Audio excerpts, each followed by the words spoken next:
What up, you nerds? Fallout here, and we have a bunch of D2 news to cover here on the channel. First things first, if you're new here or you haven't subbed yet, do me a favor and join the club. We grow more and more each day, and we would love to have you as part of the community. Alright, on to the news. First up, if you haven't heard, a very large provider of D2 cheating software has got dunked on hard by both Bungie and Riot. Bungie and Riot came together and threatened a big lawsuit, basically because the website had provided cheating software to a bunch of small-brained virgins who in turn were ruining D2 and Valorant PvP. The website recently made it clear that due to the lawsuit, they were going to be shutting down indefinitely. Now, this won't end cheating in D2 once and for all, I'll bet, but anything Bungie can do to ruin their day, fine by me. Moving on, very mild half spoiler for the next minute. Fast forward to the next part of the video if you don't want to know anything about the recently found hidden area. For those of you who want to know, there's a weird hidden area in the EDZ that was found the other day, but as of the posting of today's video,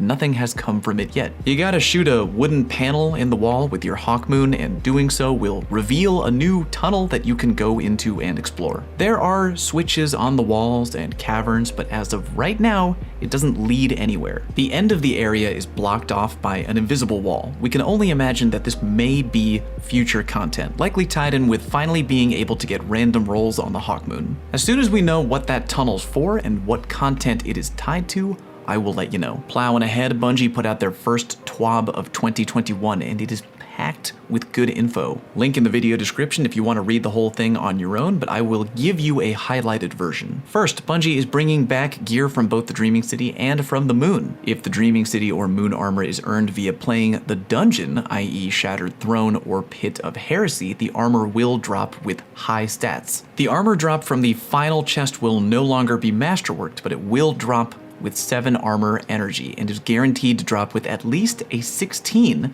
in 2 different stats and higher stats overall. In case you're worried you're gonna go armor farming and get a class item, don't worry, you won't be able to get a class item from that drop. Fine by me. As for reissued weapons, the Dreaming City is offering non-sunset versions of the Waking Vigil, the Sleepless, the Vouchsafe, and the Retold Tale. Drops on the Moon will now include the Premonition, earned in Pit only, the Heretic, the Blasphemer, and the Apostate. Weapons earned in either the Pit of Heresy dungeon or the Shattered Throne dungeon can roll with perks on the weapon that wouldn't be obtainable anywhere else. Can't wait to see what those unique perks might be, but TLDR, if you don't know how to do Shattered Throne or Pit of Heresy, learn now. They're gonna offer higher, better rolled armor, and the weapons you get there are gonna have unique rolls that you can't get anywhere else. And if you care, Legend and Master Lost Sector locations are being added on the Moon too. Yay! Bungie mentions regarding loot, activities where reissues are reacquired will be heavily weighted towards rewarding reissued gear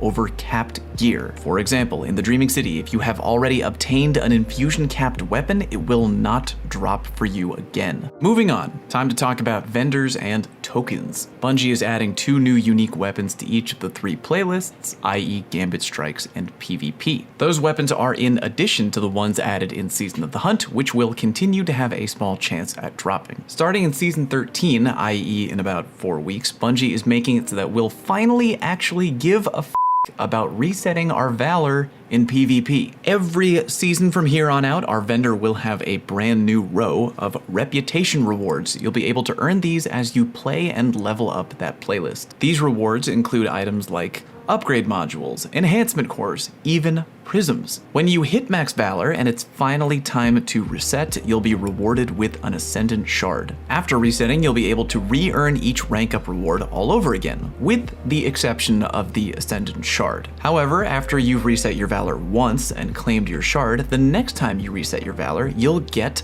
an exotic engram. That means each and every time you reset your PvP valor in Season 13, boom, exotic engram. Not bad, IMO. They do mention, however, that due to this drastic change, PvP tokens are going to become worthless in Season 13. Bungie flat out tells us in the TWAB, you have between now and the launch of Season 13 to get rid of all your PvP tokens. I don't know about you, but I got thousands of those damn things. They're turning into junk in 4 weeks and being taken away. Turn them in now for armor and masterwork material. DMG has mentioned on Twitter that Vanguard tokens don't yet have a delete by date. That'll likely be for a future season. TLDR, turn in your PvP tokens, hold on to your PvE tokens. Plowing ahead here, we come to the nerfing of both Shatterdive and its partner in crime, the Whisper of Fissures. Bungie mentions that their goal is to tone down the power of Shatterdive and the Whisper of Fissures against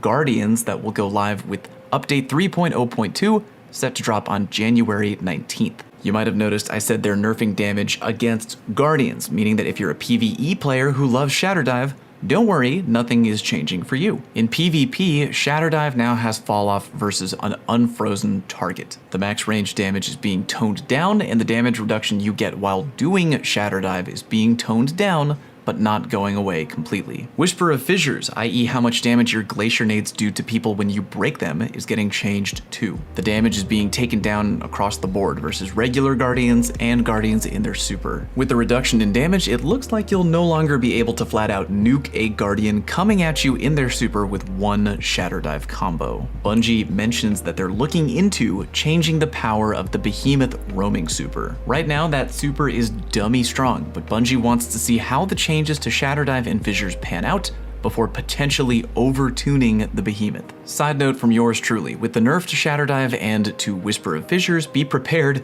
for the viability of Duskfield nades to go way up. Practice with them now, level up your armamentarium, and thank me later. Bungie's midterm goal is to continue tweaking PvP well into 2021. One of the ways they hope to do that is by pulling up underperforming light subclasses. If you've watched my subclass tier list video, you'll know I think that's probably a good idea because there are a lot of them that need help. Another midterm goal for Bungie, aka something they want to do but not immediately, is look at how hard abilities are running amok in PvP. Destiny is a game about both space magic and intrinsically satisfying gunplay. Especially in 3v3, the usage of abilities has climbed as we introduce more and more ways to charge them quickly. We're looking into restoring a better balance where proper gunplay is rewarding in these playlists. I don't know about you, but I'm really hyped about that. Yeah, I still want to do zany, goofy ability crap, but lately D2 has been absolutely